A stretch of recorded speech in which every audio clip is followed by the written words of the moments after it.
Hello out there, and welcome to another episode of Raise the Bar. I'm your host, Troy Haynes, and today we are going to be venturing into a new area. We're going to be talking with Sue McDonald. She is a Masters world record holder, 9-time world record holder, and just recently just started doing that. So we'll be talking with Sue here in a little bit. Once again, as before we get started, just want to encourage you, if you like the podcast, please subscribe there on YouTube, down there by the subscribe button. Just push that and you'll continue getting content from us. It is directed towards how to become a better athlete, better jumper, better sprinter, better, just more agile, more flexible, stronger, all the things that we need to be good jumpers and raising the bar as high jumpers in particular, but really applies to all sports. We are promoting, advocating good nutrition, good health, solid work habits, solid rest habits, just kind of trying to learn as we grow, learn as we go. I am just recently 60 years old. Sometimes I feel 70 and sometimes I feel 20, depending on the day. But I've been recently having my eyes open to some physiological changes and challenges and some barriers and some hurdles as I get older, as far as staying lean, staying fit, keeping muscle mass, all those good things as you hit your 60s and into going up there. Fortunately, baby boomers, you guys that are out there, we're a baby boomer generation, and there's still a lot of us left. We're staying healthier longer, and there's a lot of research being done right now. Those baby boomers are out there, and they don't want to kick over early, so they don't want to leave all their money to their children too early, and they want to enjoy their lives. So there's a lot of people out there pushing the envelope and learning how to extend everything. So there's the aspect of how do we maximize our training to get better, and there's also the idea of how do I sustain and maintain as I get older. Because I'm telling you what, my mom says this all the time. My mom's 77, creeping up there. Yeah, she's 77, and she plays tennis 3 times a week, and she was an athlete when she was younger like me, and she's staying active, and she keeps telling me, getting old is not for sissies. So um but she's still healthy, she's still active. She walks every morning and every night with my dad, and they go walking around downtown San Diego. They go to the zoo, they go to the park, they walk all over everything, and then they still go to the weight room, a couple times. I know my dad likes to go lift 3 times a week, and she plays tennis maybe down to 2 times a week now. But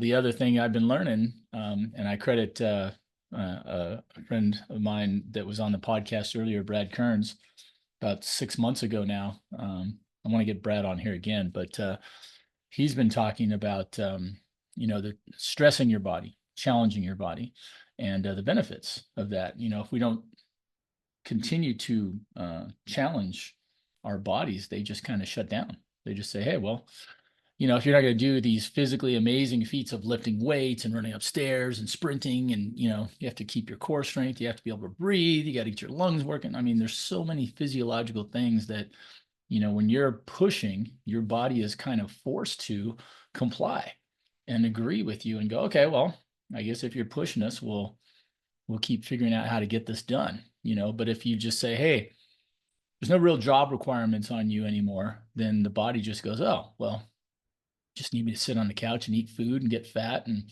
it can do that just as easily as it can anything else. So and you don't need a lot of recovery for that or training for that. But the funny thing is people are saying, how do I stay young? And it's like, well, you got to keep acting like you're young, basically. I mean, I think inherently we always knew that, but man, all the research is pointing that way. You still got to eat and eat well. Yeah, you have a battle maintaining your muscle mass. You're gonna It's going to become harder as you get older simply because you are older. We all remember those times when we were younger when you could stay out all night, partying and dancing and all that, and get up the next morning and still feel like, yeah, I'm a little groggy, but and you just kind of bounce back. Like, oh, that's easy. As I remember, as I crept into my 30s and 40s, that got harder and harder. And now, at 60, you just you don't stay out all night because you're probably falling asleep at 11 or 10:30 or something like that. And if you do that, you pay a high price for it, right? So there's a little bit of wisdom, and then there's just a little bit of application out there. Let's continue to work our body. So the examples of muscle mass, if you're not using your muscles to lift anything, why would they build? They don't need to build. You don't need to take in a lot of protein to build muscle that you don't use. So, if you're not taking it in and you're not stressing it, then your body goes, well, okay, well, we just make little weak muscles. And then, your bone density, same thing. If you're not loading those bones by carrying your weight around, getting up, moving around, supporting your weight against gravity, then your body just says, I guess you don't need all that calcium there, and it starts taking it back. You don't need to ingest as much. And so we'll just use what you have here and redistribute it and get rid of it, some of it, excrete it in waste. And all of a sudden you got porous bone, you're osteoporotic, so keep pushing. I should change the name of the podcast. Keep pushing. And with that in mind, we're going to talk with Sue today because she was a high-level athlete in high school and college. Made it as far as the Olympic trials in events, I think both high jump and pole vault, and took some time off, had kids, and reassessed her goals. And then, semi recently, in the last year or two, just decided, yeah, I feel like competing again, and found out that she was, pretty high caliber, apparently, able to break 9 world records. That's pretty high level. So, and all these things that we're learning, and how to extend our competitive lives and our lives in general is, I'm sure, going to filter down to the younger generation. As much as the younger generation tends to fight and not listen, at the same time, there are those that do and apply, listen and apply, and adapt and overcome, right? And then, let's look at LeBron. To me, LeBron James is a kid. He's 40. I remember at 40, I could still dunk a basketball. My days of dunking basketballs have gone by unless I can get some magic elixir to make my knees not hurt and lose 20 pounds of mass and still be as strong as I was when I was that weight. That would be nice. But, at 40, you listen to LeBron talk and he spends a ton of money on, maintaining what it is that he has. So, all right, we picked up Sue McDonald. So again, here on Raise the Bar, get ready. Hey, Sue. Hello. Can you hear me? Yeah, can you hear me? I got you. Okay, awesome. Awesome. I was trying to get a better background, but my office, we had to change things around, and so there's this kind of like cool yoga thing back there, but I can't get the whole thing in, and so Right. I got the blinds. Anyway, it is what it is. Yeah. My wife was good enough to get me this permanent background, so it doesn't really matter where I'm sitting. Yeah, I need to figure that out because there's ways to do it. Like I probably could have done it if I just researched for today, Yeah. Yeah. but Well, I'm a dinosaur when it comes to that stuff. I've got the attention span of a gerbil. And then as I'm looking at the directions or looking it up on YouTube or whatever on how to do any of those things, like I'm skipping details as I'm reading it and I try something that doesn't work and then I get frustrated. It's like, yeah, that's what kids geez, are for. exactly. Exactly. Oh, my son is Yeah. so much better with Oh yeah, for so sure. well, hey, welcome to Raise the Bar, Sue. I was just telling everybody a little bit about you, and I did my research. You were kind enough to send me your articles, and the thing that's so impressive reading about you is you were a high level athlete when you were in college, obviously, and you made it to the Olympic trials in both the high and the long or high and pole vault, both. Is that Just correct? pole vault. I tried to make it to the Olympic trials in '88 in the high jump, but just slightly missed Right. the qualifier. So Okay. Yeah. Well, you and I were in the same game at that time then, because in '88, I was still 24 and I was trying to make the trials training with my little coach from Long Beach City. And then in 92, we were talking about people that we both knew, but that was the year that I trained with Alan Hankel and tried to get, into the trials. Unfortunately, the trial had kept going up as I was in my 20s. So it was like it went from 4.25 when I was in 84, and then it went to, whatever the next one. I think it was just a centimeter each time. But when you're not jumping that high and then they keep raising the bar on you, it's like, oh gosh, what am I gonna do now? But anyway, I remember that boat. So you were high jump, and then you did make it in the pole vault. That's interesting. And Yeah, actually, they just introduced pole vault to women in 1995 at the USA Nationals, and right, so Anthony Curran kind of talked me into giving that a go. And then right, the next year, in '96, was an exhibition in the Olympic trials in Atlanta. okay. Yeah, it's funny now. It's just kind of I'm used to seeing the women's pole vault, right? Yes, but it's Like really almost, not that old. yeah. You're thinking that, like it's always been around, but yeah, it's relatively recent. So I can't even remember what the reasoning was. Just like everything else. Oh, women, they're smaller, they're weaker than men, they can't do that. And I'm like, have you guys ever watched Exactly. gymnastics? Have you ever you ever seen what these women are capable of? It's amazing. Yeah, yeah. So the other thing that I was telling everybody is that the as usual, the running theme on the show, if anybody's listened to the podcast, is that I find most of my guests on Instagram because that's the one social media thing that I tend to stick to. My wife spends a lot of time on Facebook, and I'm, for whatever reason, I'm just not as avid at Facebook. So I get a lot of stuff that just comes through my feed on Instagram from athletes, trainers, and coaches like yourself. You're kind of Hmm. all across three levels there, and I'm constantly just looking for what I can use to, make my athletes, better. Um, and before I just started coaching, I was doing that for me as an athlete, but we didn't have all these resources back then. Back in Right. back in the dark ages in the 80s, right?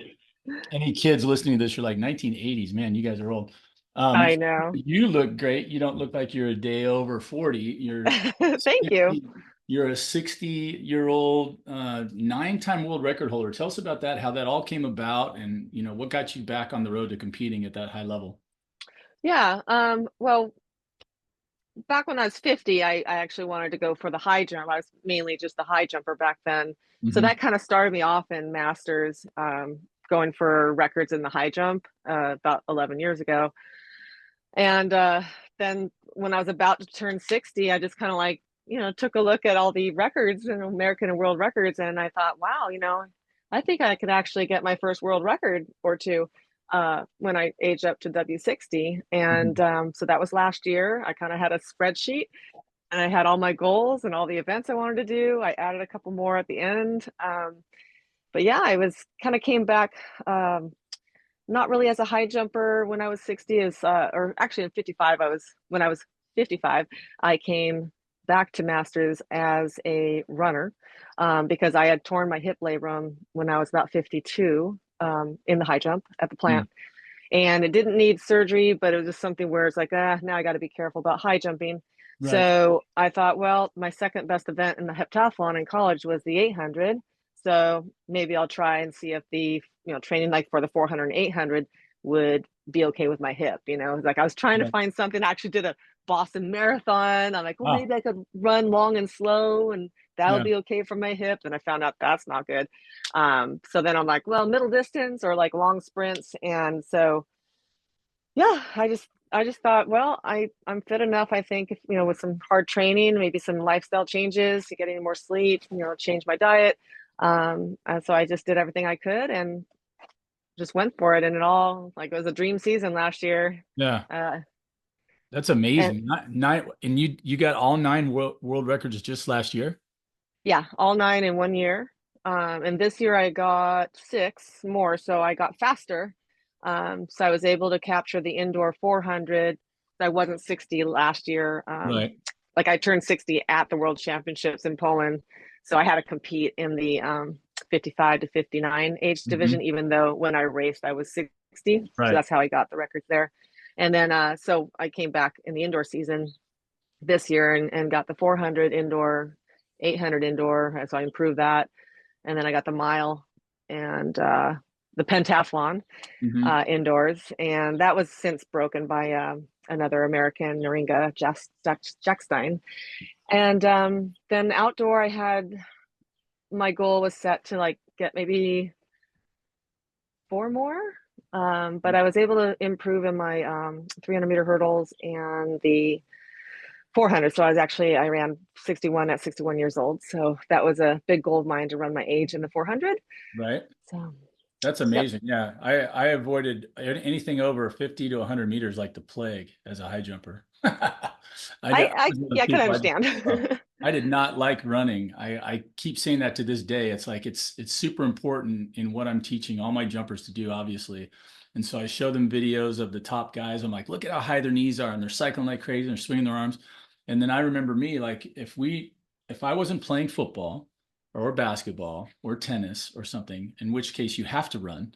And if you've got a competitive mindset, you don't mind running then, but it's always after practice. And they, okay, now here's conditioning. I'd be like, ugh, rolling my eyes and, just like the kids would, I'm just like, man, this is just for the birds. But, you realize how important it is, and all that. But it's like, Yeah.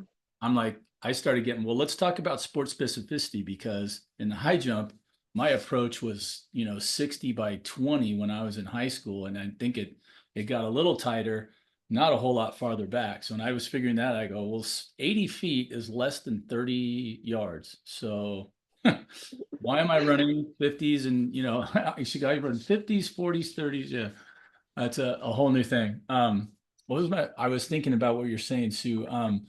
Tell us a little bit about this because I'm curious. I turned 60 last year in February. And for some reason, for the longest time, I just was pushing off the whole idea. I'd have my kids say, you should go back to jumping, coach, and I'm like, I don't know, I didn't have that same, fire, to compete or whatever. So Hmm. I'm happy to demonstrate when I'm training. I put the bar nice and low. I can say, hey, drive your knee around like this. And then there are certain days where I feel pretty good. I get off the ground. I'm like, there's still a little bit in there. I think part of it is that mentally I'm like, I was a 222 high jumper, which isn't anything fabulous, now or then. But at 7'3.5", I remember thinking if I go to these meets and I jump 5 feet, I'm going to be like, ugh. I jumped 5 feet Yeah. when I was in the seventh grade, so Right. there's that part of it for me. But at the same time, I'm realizing that all the rules change as I've gotten older. So I'm like, and maybe it'd be fun. So if I'm someone who's just all of a sudden either has never had any experience at all or has experience but doesn't have any experience at this particular level, the master's level, how do you get going? How do you end up on that track that got you to the worlds and the, all that stuff? Yeah. Well, first of all, to kind of like circle back to what you're saying about an experienced athlete thinking about doing masters, you definitely do have to kind of like swallow your pride and your ego because I thought as a 50-year-old, I'm like, well, I think the high jump world record was like 5'3" for 50-year olds, I think. And I'm like, well, I used to like warm up at 5'6". Like, there's Right. no way. I mean, this is going to be easy. And little did I know, throughout the years, I still, I played around with triathlons, Right. bicycle racing, road racing, all slow endurance stuff. So I'm sure that had negative effects on my jumping. Yeah. Some I, fiber changes. Yeah. yeah, I still had the belief that it's no big deal, man. This is like mine, for the taking. Right. But yeah, so you do have to kind of like um, change your expectations. But if you were someone that never had competed before, I would first of all find a good coach so you don't get hurt. Right. Because I know even when I coach myself, I tend to get hurt more often than if I'm working with a coach, Yeah. because we all tend to overdo it. Right. So I would say find a coach first of all, and then just start talking to other masters. Maybe go to a meet and watch it, and then get to know the people at the meet, because really what this masters is, it's all about the community Hmm. and meeting other people with similar goals that they just want to stay active. They might have a little competitive streak in them, but it's basically just kind of like word of mouth. You know get in the weight room, definitely work on your strength training. I would strengthen all your joints and ligaments first before Right. doing anything heavy, but especially as we age, things just start to break down, unfortunately. our parts Right. start wearing out, and Yeah. definitely need to just do some like extreme isometrics or something like that, and Right. strengthen all the joints first. Yeah, absolutely.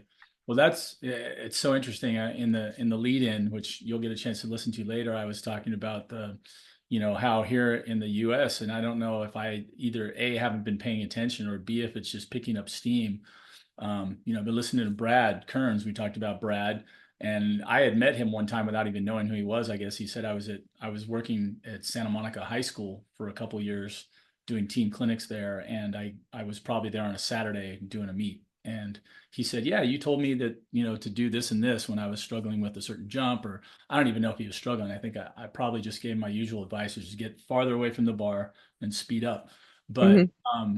we're talking along, and when I started listening to Brad's podcast, I didn't even know he was a celebrity and everything. I just said kind of thing. I just saw, here's this guy. He's got a lot of followers, and Right. on there, and boy, he's just a ball of energy, and he's just like Oh he yeah. starts talking, and I'm like, oh, there's this whole other world of, not only how do you maximize your performance, but now he's like, how do you maintain your performance without decline as you Right. get older? Like now, he's Yeah. not even 60 yet, but I'm just like, and I see Brad on his YouTube channel. I'm like, man, this guy's still in amazing shape, So I'm like, Yeah, he is. And I want to he's be like like that. he does not speak highly of endurance sports anymore, and he's more like he's trying to teach people to start sprinting and Yeah. doing all that. He thinks that the endurance sports really does break down your body, and it's just not good for longevity. But yeah, I mean, my husband is a 7-time Ironman, so when I mentioned that I was going to meet and do a podcast with Brad Kearns, he's like, "What a second?" He's like, "That Yeah. guy walks on water. He's like my idol." Right. So Yeah. yeah, he's definitely well known in the Ironman and Yeah. biathlon It's interesting too to community. see that paradigm shift with Brad, because I've been listening to the same podcast, and he's like, everything you can sprint a literal running sprint, but you can also sprint when you're doing weights. You can sprint when you're doing this, and that idea of just short, fast, hard bursts, right? And then Hmm. some rest. And then that matches up. I don't know if you've met Tony Holler or heard Tony No, Holler. I've heard of him. If you hear him, he's the feed the cats guy. So Right. his whole philosophy is sprint really hard and then rest, complete recovery. There's no, Yes. and you're way more familiar with these kind of workouts than I am, because you've done some sprint work. So these interval training where you're running 200s, and then you're halfway recovered and you're running another one. He's like, no, no, no, no. You run I fast, you complete the recovery, you go again. And again, that matches my philosophy as a lazy high jumper. So I'm like, I like this guy. Yeah, right. Well, I have a funny story about that type of training because Harry Mara, I don't know if you've heard of him. Hmm. He was Ashton Eaton's coach, Harry Mara. So, Ashton Eaton was a decathlon world Right. Olympic champion, world record holder, and everything. Well, he had I had the opportunity to have him work with me for 6 weeks, Wow. and and so when we did our first workout on the track, he said, "Okay, I want you to do like a 150 and then 200 and stuff like that." Okay, well, what pace? Because I'm always like, "Okay, what pace?" All out. I'm like, "All out." Okay, and so I do it all out, and then he'd give me a big rest, and then okay, now do a 120. All right, what pace? All out. I'm like, "Okay, do you remember? Like I'm like 58 years old?" Right. And then by the end of the workout, I was like on the ground, breathing heavy. And he's like, "Are you?" And all of a sudden, I think it hit him like, "Oh my God." I was like, "Is she okay?" Like, because I'm Right. old. Like, is she going to Right. have a heart attack? It was pretty funny. So yeah, that might have been an eye opener. Maybe he's used to something different. I don't. Younger people. Right. Oh my gosh. Yeah, I don't even know. I remember running one. Alan had me run a 400 back in 92. So that was my last year trying to make the trials at age 28. And yeah, I didn't like that at all. I was just like, I'm like, what am I running 400 meters for? I'm Well, like, Alan would have us do like 200 tempos, I mhm. remember. And then Yeah, lots of short sprints, of course. But I was kind of surprised, but he did have us do repeat, 200s at yeah. tempo pace and stuff. But that So was early too, right? Early in the training year. yeah, Yeah. yeah, So I yeah. mean, everybody kind of knows that pattern, but yeah, I'm always interested to see, because I know some good sprint coaches. Johnny Durazian at Vanguard University, Coach Sterling Jones over at Yorba Linda, and the guys that I know that are good sprint coaches. I haven't even really broached that subject with them. I'm kind of interested to go, hey, what do you think about this whole, feed the cats thing? And because Tony's still at the high school level on some things, but I think he's also got a lot of people that are working with him to try to improve their speed. Yeah, Talk about a great way to make money. Like if you're really good at getting people faster, oh my gosh, you get guys. If a guy picks up a hundredth of a second, it's some money, but a tenth or 2/10 of a second in their 40 time, say, yeah, they're at the combine and they're already a well-known player, but they turn in a 4.3 instead of a 4.5. You're talking about money, like cheddar, yeah. and you can go, Well, yeah, I'm that guy that got him that 2/10 of a second, and now yeah. he's busy all the time. Also, Joel Smith, who we both know, and Hmm. you've had him on your podcast, he just came out with a new course called Sprint Acceleration Essentials. Hmm. And so I've been taking that course, and it's like excellent for, anyone that wants to try to improve like acceleration out of the Right. blocks and all that. So definitely highly recommend that. And that's something that he and I will be working on to improve like my 200 time. Right. I really am not very good out of blocks, and I do come out of the blocks for my 400. So I really want to improve my 200 time and Yeah. the acceleration section, so that I can become a better, Yeah. 400-meter runner. And hopefully I can break 61 and make, run 60 point Right. something this year, So next you, year. I did read that article, and you said mentioned the article mentioned a modified block start. Was that you're Yeah, just that was. speeding up, or did that mean that Well, it was because I was coming back from like an injury, so I kind of had a glute high hammy irritation, Yeah. and so I was a little nervous about getting into the blocks fully. So what I would do is just put my back foot in on against the pedal, and I would just take the front pedal out. Yeah. So basically, it just helped me to not like basically jump and take a step when they Right. the gun goes off. Right. But now I'm fully in. I'm totally healthy now, and I fully get Yeah. into the blocks. I just need to learn, just the ins and outs about, coming out of the blocks and acceleration phase Yeah. and everything. Wow. So the other thing I was curious about too is you're breaking all these records, and then I saw you did the heptathlon also while you were still in college, or did you wait till after college to try the hep? No, I was recruited as a heptathlete. Yeah. Okay, so Mhm. see now that's another road. If we go down that one for you young athletes out there, you ladies especially, if you're in high school, you really can't do the heptathlon because it's 7 events, and at any meet you can only do 4 events, right? So unless you were going to, don't they do one at Arcadia? They still do one at Arcadia or I believe so. Yeah. Mount I mean, Sac. you can find them. You can find them, but it's Yeah. rare. Number one, you can't do Hmm. one every other week because they're so taxing. Number two, like you said, there's so many different events, and you got to find someone who's good at all of them. So unless you find another decathlete that's also a great coach at all of them, you're gonna have to find some individual guys, right, to cover all your bases. Yeah. Plus, javelin, you can't throw the javelin in California. Right. Is that still a thing? Not Yeah. at high school, yeah. Yeah. Not in high school. Yeah. So Yeah. well, I make a joke about that all the time. I say this because we're so casual. You're just, people are jogging around and they're not paying attention, and all of a sudden it's like, "Whoomp." You Yeah. javelin catcher, somebody slightly off course is like, okay, pay attention because there's javelins around here. But Definitely got to pay attention. I almost got hit one time at Mount Sac. I was down at the far end on the old Mount Sac, and so I don't know if you remember that real downhill high jump approach at the far end. And I was sitting for more than enough time where I hadn't jumped, and I was like, I got to get up and start jumping, or running or something.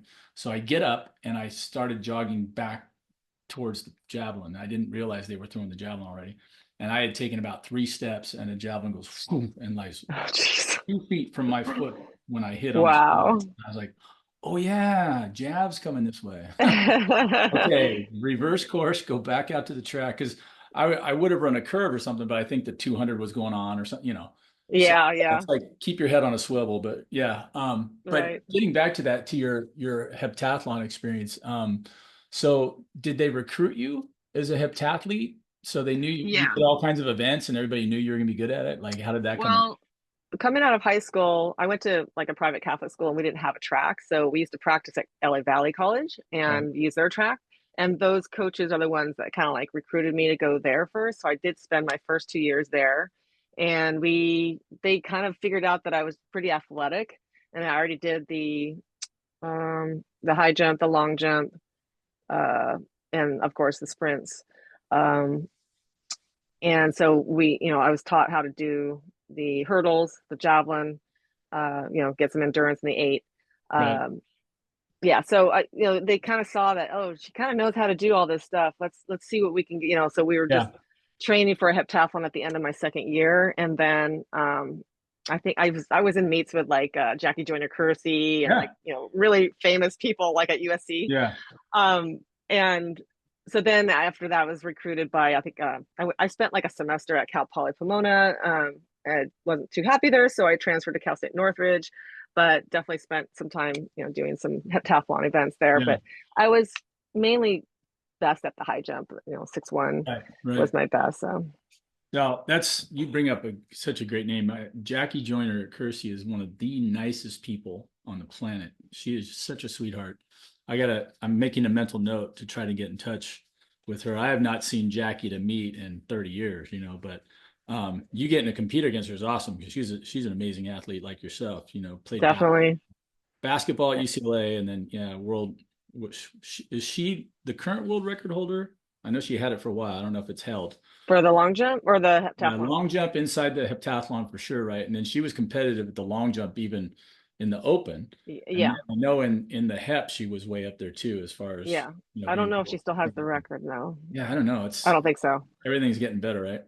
Yeah. Oh my gosh, it's a competitive world out there. But what was my question? I did see too that it mentioned in the article that had a personal best of 6,200 points. It beat your old heptathlon best, or is there a how did Oh, you mean in the Masters? yes. Is it Yeah. the Okay. same point So scale or is it it's different points, for different okay? age groups. Yeah. Yeah. No, I mean, I was only a 5,200. I think I scored like 52:30 or something in the heptathlon in Yeah. college.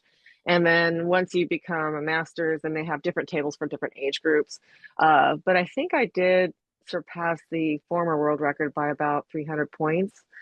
Um, yeah, Okay. yeah. Either And way, I decided to do that. It was at Mount Sac, actually, at the new Mount Sac. right. And when I kind of realized that the combined events nationals, because it's a whole separate nationals, was at Mount Sac, I'm like, oh my God, this is a no brainer, right? Because Yeah. I've sometimes high jump, I don't practice high jump anymore. I compete Go in it through it. maybe Yeah. twice a year, but because of my hip, I just don't want Yeah. to, do any pounding. So I asked my coach, I go, hey, what do you think? I think I can get the record. And so I just went out there and had a blast. I Yeah. mean, I love doing the heptathlon and combined events. But yeah, so that was kind of a last minute decision to do that. And then I actually did, was it later? In October, I did the steeplechase, Mm, the 2,000 meter steeplechase, which I have to tell you is the hardest event I have ever done in track and field. right. Yeah, I Not agree. quite sure because I wasn't really trained for it or in shape Yeah, for it. right. Well, yeah, I mean, that's 5 laps and jumping over barriers every once in a while. Yeah, I don't know. Yeah. I don't think I'm ever going to try that one. To be right I up don't there. think I'm ever going to try it again. Yeah, for me, that's right up there with would you jump out of an airplane? It's like, Yeah. if it's going down, yes. If it's going down and I know it's going to crash, then I'm probably the first guy in the parachute. But if the plane's going to land, I'm staying on the plane. I'm with Um, you. right. Oh man, what's the HEP? We talked about that. My brain is running 5 different directions at once. You mentioned Mount Sac. Are they going to have? Is that a permanent residence for that meet, or did it just happen to be this year or last? No, it just happened to be last year. We were supposed to have our national championships at Mount Sac, which I was super excited about. But it's kind of like iffy now, Yeah. something to do with the contract and stuff. So I'm not sure if they're going to have other people bid for Mm, nationals. But this year nationals was in Sacramento, which was extremely hot. right. I mean, a friend of mine burned her hands on because she went to move the block that had a metal handle, and Yeah. her hand got burned. Wow. They had to pour water on the track so we could put our hands down Yeah. to get in the block position. It was Really. crazy. Wow. Yeah. Yeah. Doug had a story like that too. Nordquist, one of the last times he was one of the favorites to win nationals. I guess somewhere back, hot and humid, and he just he's pasty white dude. So he just like he had heat stroke at the end of that. He Wow. could really find nowhere to hide from the sun. And Yeah. a long day, lots of guys. This is back in the heyday, probably high jump when there's usually 50 guys that could jump 7.5 or better, and yeah, he was just like, he goes, dude, the longer the day went, it was just, it was murder on him. So um Yeah. you'd like to see the organizers recognize stuff like that. And with TV and all this other stuff, why not just push it into the evening? Just turn on the lights and at least it's a little bit, Yeah. you know That's true. something. I mean, I Yeah. remember we did Pac-10s my sophomore year, no, my junior year Pac-10s were in Arizona, and they literally didn't start the meet till 4 o'clock for that reason, Wow. because Yeah. it was roasting. So it was like, Hmm. we're not going to put everybody out there at 11 o'clock in the blazing sun. So, Right. and I think the Right. meet started at 4, but the high jump didn't even start till 6 or 7, so that was Yeah. fine. It's still Yeah. warm, but yeah. Mm. Yeah. I'd Same here like to too. see more intelligence with the way Uh-oh. people run track and field. Did I lose Hold you? on a sec. A phone call came. I forgot to put my phone on. Shoot, how do I do this? I can always edit it out later. So if you need, Okay. I don't know how to get you back, but I can hear you. Should I just keep it? yeah. I mean, Because what I'm I looking still at have is you the showing Zoom. up on screen. So Okay. as far as 'Cause the I have talk this. is, It just says Zoom Workplace and it's a blue screen, but I don't see you, but I hear you. So we could yeah, just keep going, just edit that part out and the yeah, beginning because I didn't know you were yeah, recording when I was talking about yeah. my background. Sometimes I've left these in the past just to show people that it's an actual working thing where you're just like, Right. get better at your game, whatever. I do go back. Yeah, I'm gonna put my phone on airplane mode. Forgot that. Okay. All right. So I know what I wanted to talk about. You had also, you mentioned when you gave me some information on yourself, not just the two articles, which gave me a lot of background, but then you mentioned the current stuff, like, Art Venegas, who's one of the great throwing coaches in the world, was your Spanish teacher. I was like, I didn't even know Art was a teacher. Oh yeah. I was at UCLA in '82. He was just a throw guy. And Yeah.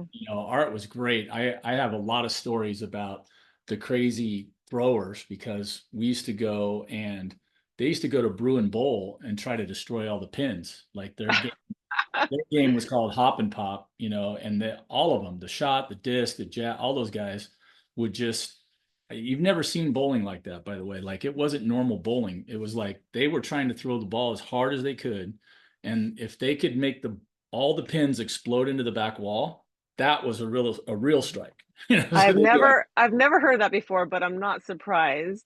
yeah, right. So that was an experience. I only did that once, and then another night we all went down to the $5 all-you-can-eat taco place in downtown Westwood, and I don't think it's there anymore because this is back in the '80s. But we went we went down there. I went with them, and they eat like crazy amounts to stay that size. So they were these double wrap chicken tacos, and I think I ate 28 of them, and I came in third in the Oh eating my contest. gosh. I was one of those That's funny. skinny, hungry high jumpers, right? And then Yeah. $5, all you could eat. It was like, oh man, this is great, So we just went to town. But Yeah. Well, it was pretty cool having him because we all knew that as soon as he left school, he would drive straight to UCLA.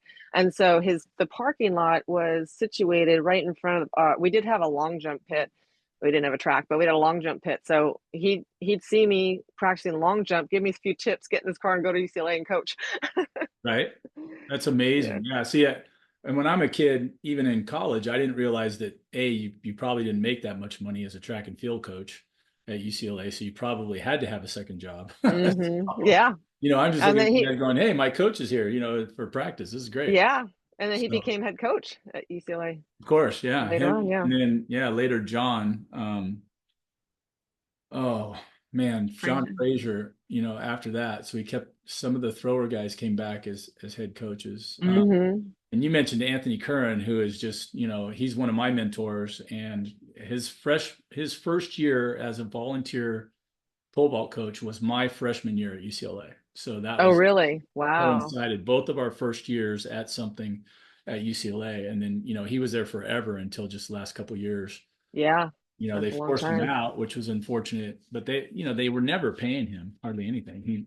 He got those clinics going, and Hmm. took lemons and made lemonade, because he's just that kind Yeah. Um, so we got that. Then you mentioned Alan. We covered that. And then Hmm. the lady that I wanted to talk about is someone who's kind of after your own heart is Cynthia Monteleone, because she was on podcast. I got her on, same kind of deal. Saw that she had a decent following, and then I see these things of her doing things, and she's like, world record holder like yourself in the Yeah. age group, and she was talking about how she was almost as fast as she was in college, and so when we started talking, it was not so much about her performance and everything, but the metabolic, the nutrition stuff. Yeah, So she's my metabolic coach. So yeah. everything I've changed with my diet, because I was plant-based for 7 years. And Mhm. so she wouldn't even work with me until I agreed that like we weren't going to work with each other. And then I called her up. I said, okay, I'm going to eat meat. Right. And then the rest is history. Yeah, yeah.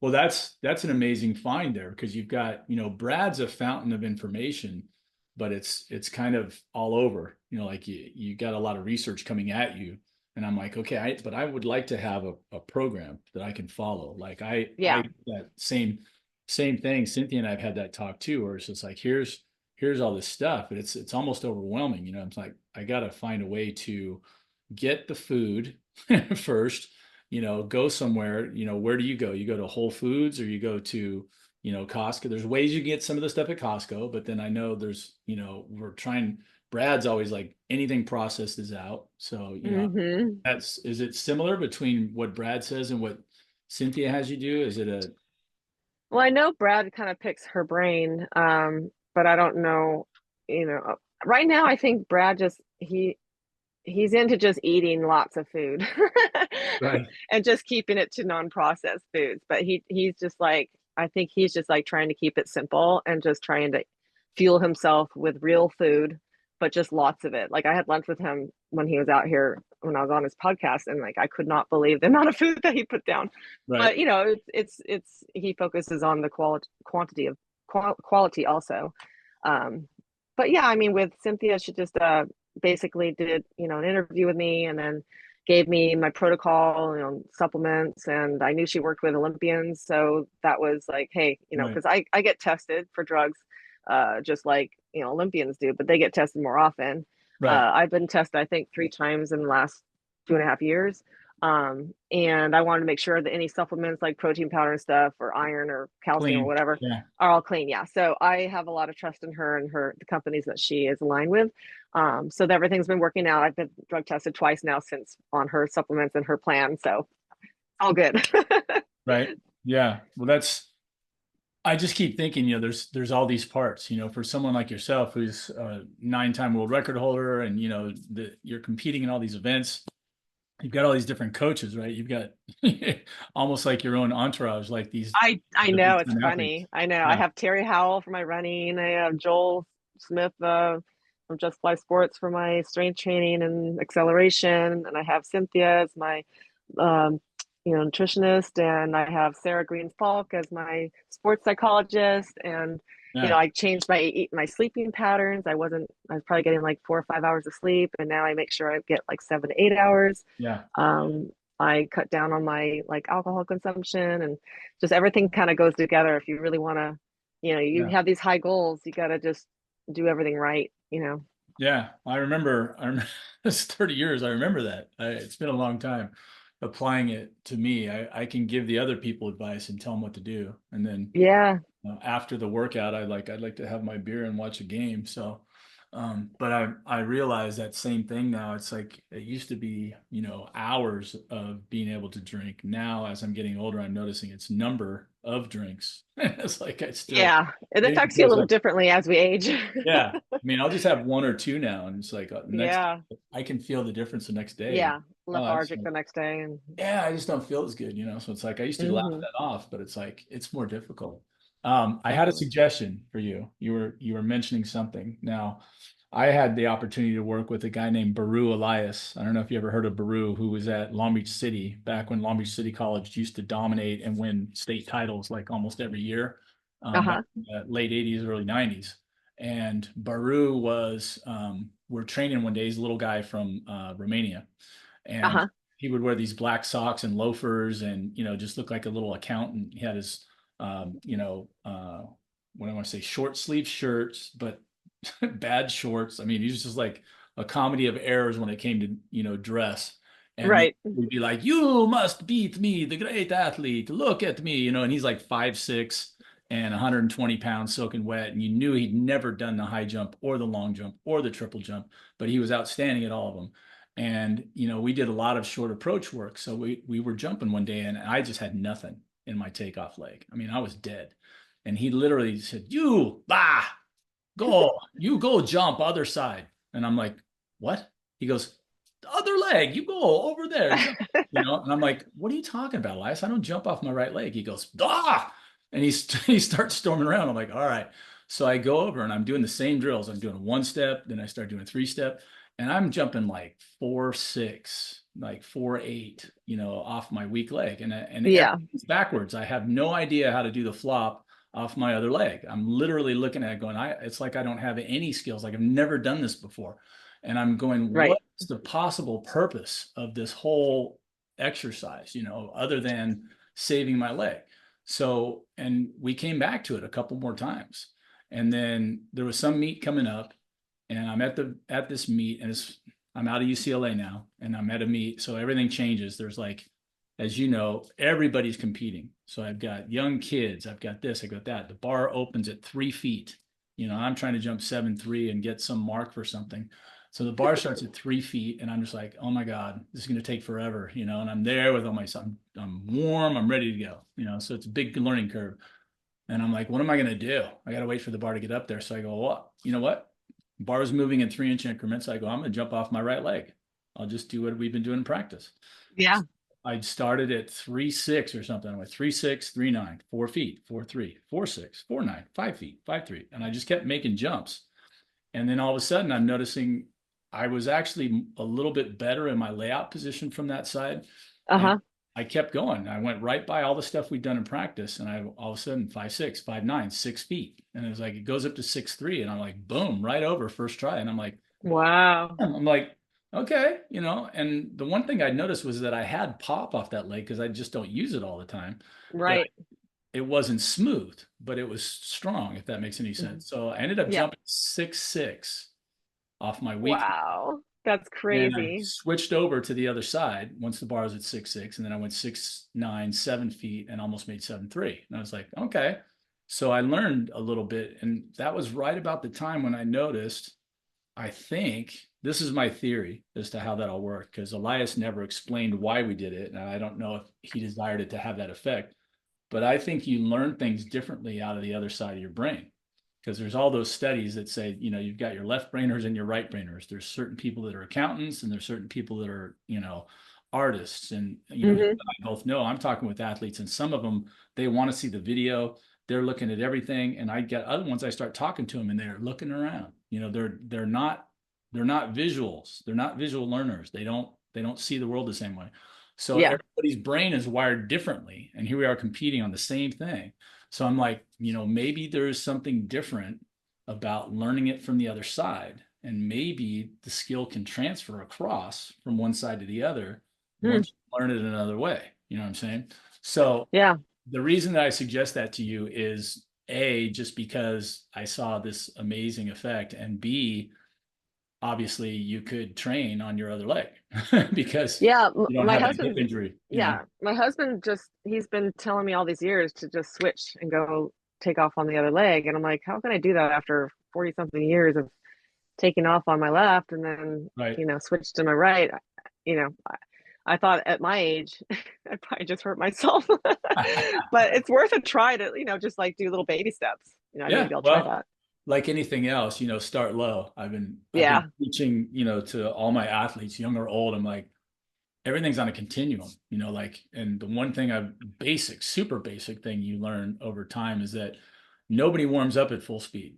And those are contradiction in term. You do not warm up at full speed. You might get there eventually, but I go, watch anything that you understand that is a sport. If you watch baseball players when they're warming up, they literally stand 5 feet apart and throw the ball.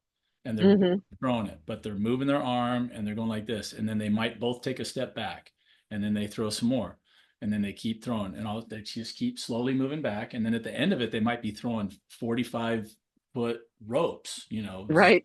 zip across, boom. But they didn't start that way, And then I think about Steph Curry. You watch Steph Curry, he does a lot of dribbling and agilities and this and that, and he's in and out. But you watch a basic basketball game, even in high school, what do they do first? Layup lines. Everybody runs through and does a layup. And then sometimes they'll pull up from 8 feet, start shooting bank shots, and then 15 feet. And then they're shooting 3-pointers. But it's like, you don't just step out and start shooting 3-pointers, right? So everybody goes through a gradualist thing. I go, you can do anything, sprinting, plyos, your strength in the weight room, whatever it is, but it's technically on a spectrum of percentage of effort and power that you put into it, right? So you can Hmm. go low energy and start moving down that road, and I'm like, you can do your quick feet, but have them just be like, and I'm like, okay, I'm like, that's your 10% pattern. Yeah. That's nice. Your ankles, your tendons, everything's getting loose. And then it's you start picking it up. And I'm like, so you start at 10 and you end up, maybe you do end up at 100. You just don't get there right away. Let Right. everything warm up, right? So yeah, if you attack that from your other leg, like you said, and you just go along, you might be like, wow, okay, and just keep the bar low. That's the other thing. I'm amazed how many people, still, and I know the temptation, it's always to push, we want to jump higher. And I'm like, as far as technique work goes, it's really hard to master new techniques when you're trying to jump your best because Oh yeah. what does your brain do? You have a file. Your Sue file goes back to 6'1" and a quarter, right? Or is it 6'1" and 3/4 or 6'1" and a quarter was your best? 6'1 1/4. 1 1/4, which is outstanding, right? So you go there and you go, well, at 6'1 1/4, if the bar gets up that high, just as it creeps up, and hey, this is pretty maximal effort for me. Like if I make this, it's gonna take a lot. I got to hit perfect takeoff. I got to give it power, juice, speed, bam. You go up. To me, there's a file already created in your head by your brain that says these are Sue's max effort jumps. So when you have any doubts, like you've done all this sports psychology stuff, and you know that, in certain situations, as the pressure goes up, what happens to athletes? Do they start getting more relaxed, or they get more intense, or they get scared? What do they start thinking about? And from your body's perspective and your brain, I think there's connections to that. I think there's the relaxed file, there's the hyperkinetic file, there's the scared file, and then there's the personal best file. All of those are available. It's like a Hmm. it's like a choice you can make before you take off, right? And so if you go, oh, this is going to be a max effort, your brain has a lot of those jumps stored in there, and it just can say, oh, you must mean this program. This is my 6'1 1/4" jump right here. This is how Yeah. that, and you just go into that, which is like, that would be great if I could get it to repeat, right? But if you're working on a new technique and you're trying to do something, that can be very detrimental, because you can't execute that way. I'm Hmm. trying to get people to stop throwing their heads back before they take off, right? Because everybody, if they know anything about the high jump, they go, yeah, look at the figure behind me. What is it? He's throwing his head back.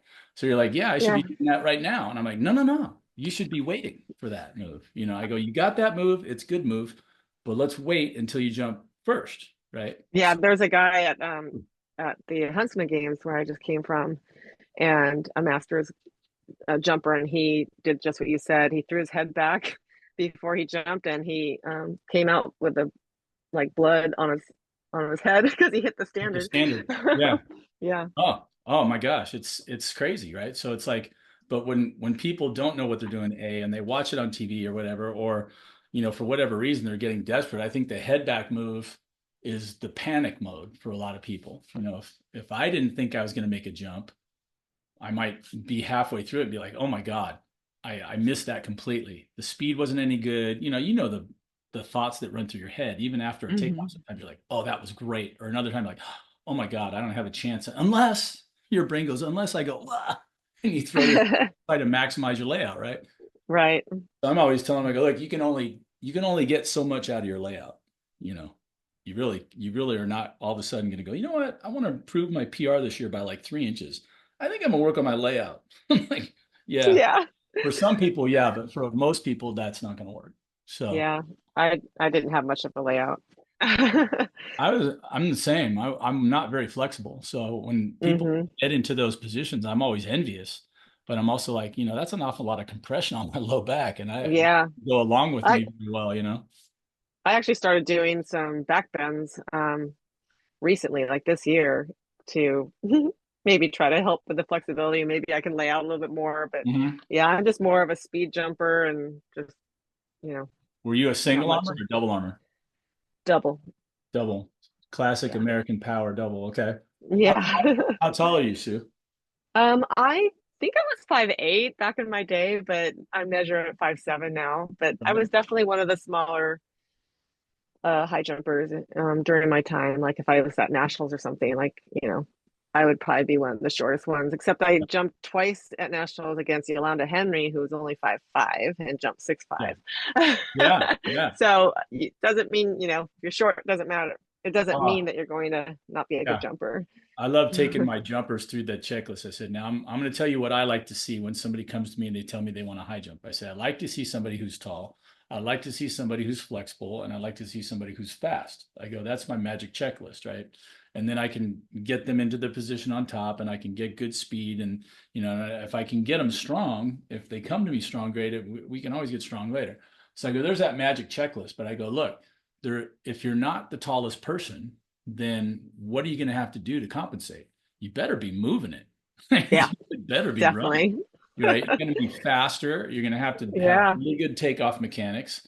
You're going to have to be patient because if the bar is way up here, you're going to have to wait till you get up there before that layout that we're talking about. That's why some of the taller people, especially if they start at a low bar, if your head's already over the top of the bar as you're taking off, you can let most of your upper body bail in towards the pit.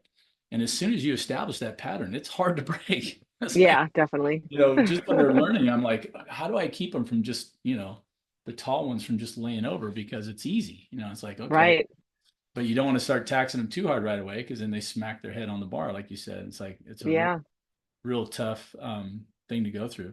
Um, Hmm. so talk with us a little bit about your goals. If we got a few more minutes here. What you've mentioned world records and all that and world championships. So what does this lay out? Because you're an accomplished athlete at the master's level now. So for someone listening, like how does it pan out? You've got indoor and outdoor and all that. How does it work? Hmm.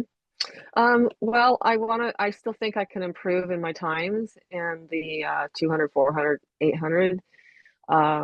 So I like to put myself in situations that are gonna, you know, hopefully help me to run the fast time. So that's why I usually go to like Cal State Long Beach. I go to all these invitationals, college invitationals, and I'm usually in like the last heat, but I'm able to compete against the college kids. So that's what I'm going to do. Like this year, I went to Boston University during indoor seasons, and that's where I got the 800 world record. Then I just stayed in the East Coast and then jumped up the Armory in New York City and got the 400 indoor. So I kind of want to do that again and just try to improve my times. So make a trip to the East Coast. Yeah. We have indoor worlds about a month after our indoor nationals, which are both going to be in Florida in Gainesville. So And those I come plan around on what, doing that. February, March. When is that? End of February is nationals, indoor nationals, and then end of March is worlds. So again, I just came from Sweden, and my goal was to win there and become world champion for the first time ever. Right. That was a big goal. So I'd like to now become world champion indoors in my events. So yeah, it's just basically getting faster. I don't know how much I'm going to be able to do as far as like combined events or the jumping. I just have to, if I want more longevity in this sport, then I'm Yeah. going to have to start being a little bit more picky with what I do. Selected. Yeah. Yeah. It's, I know it's got to be frustrating because you're like, there's so many things that you can do. And Yes, I there's, feel like I'm strong and all that stuff is there, but you're working with tendons and ligaments that are just, yeah. they're just getting tired and old. Yeah. They become more brittle, Right. Well, unfortunately. so it would seem to me like for your heptathlon dreams, like you said, if you were going to entertain those, it would almost be like the way that high jump, like you said, just do those once or twice a year, right? And just let it Yeah, out and be real smooth, right. open, low, Yes. whatever you So got to do. what Joel's been having me do, even leading up to that heptathlon, which I kind of like threw on last minute. But we do a lot of like small plyometrics and a lot of hurdle drills because I do the 300 meter hurdles also. So, we got the short hurdles in the pentathlon, the heptathlon. And so we do a lot of hurdle drills weekly as part of like a mobility circuit, and just like small, like not huge plyometrics, but just I call them baby plyometrics. Right, right. And no real jumping. I don't really have access to a pit actually out here either, which I think is kind of good because I know I would be tempted to do Yeah, something that will probably make me get hurt. So right. yeah. Okay. Yeah. Well, wow, Sue, there's so much there. We could spend a couple hours and I would just grill you and everybody else would be bored to tears, but I Track have nerds. so many questions that, run through my head between, the things that you learn from Curran and Alan and Art and, that whole thing, the UCLA connection. I'm just throwing this out there now, for you that are fans of the podcast. Alan Hankel and I and my number one in Canada, Barbara Bachaka, and Dougie Doug maybe will be involved. I'm hoping so. Doug Nordquist and some others are trying to put together a big, um, what we're calling a clinic, coaching clinics, aimed at the upper echelon of the high school levels that are getting ready to go to CIF and state, and try to get them into a very focused. We're going to do high jump first, and then hopefully get others, including maybe Mike Powell, others involved in this project, where super high level coaching and integrative. Here's what you really need to succeed at these, and blah blah blah. So Mhm. just now in the formative stages of that, we're going to try to get our first one done this year, maybe in March. So I'm gonna I just now that you mentioned Alan, I've got a call with Alan later today and trying to set up. We're still looking into how to advertise and where, how long, how much focus, what are we going to charge people to go? So we're still working out all these details, but it's been an Sounds exciting, exciting. yeah, it's an exciting couple of weeks, and it's a big project. So, but we'll keep advertising that here, so you'll kind of hear it develop. But Sue, I want to keep this going. Let me know if there's anything that I can do for you. Send me some videos if you like, if you want a second set of eyes on the high jump. Sometimes there can be one thing, Alan and I worked together and done some work with Doug. And Doug Nordquist, for those of you out there, you're too young to appreciate Doug because he was a little bit, he's older than I am now, but he was an amazing high jumper. I still tell people, I'm like, when I'm telling you to lean away from the bar, my mind always sees Doug Nordquist running his curve where he was leaning at about a 45-degree angle and still cycling and not bending over anywhere, just this long straight stick that when it hit the ground would go thump, it goes straight up in the air. And then he was fantastically, nice and flexible and rotate around. I go, that's just a whole nother level, and Hmm. people talk to you about high jump. I'm like, they go, you were pretty good. I'm like, yeah, that's about it. I was pretty good. I jumped against guys that were, I trained with Brian Stanton, who was a 7'8" jumper that Elias coached, and he made it to the 88 games. And so there were all kinds of people around that I could look up to literally Yeah. all the time because they were jumping high. Another another great coach I worked with was Dave Rada out Mhm. of Cal State Long Beach. He had the Beach Track Club. I don't know if you've heard of Dave. Mm. But yeah, he was another one. He coached some Olympian high jumpers also, female. Yeah. I'm of that mind. I know what I know, and I've got my biomechanics and this and that. And then there's always that. I wish I could get together.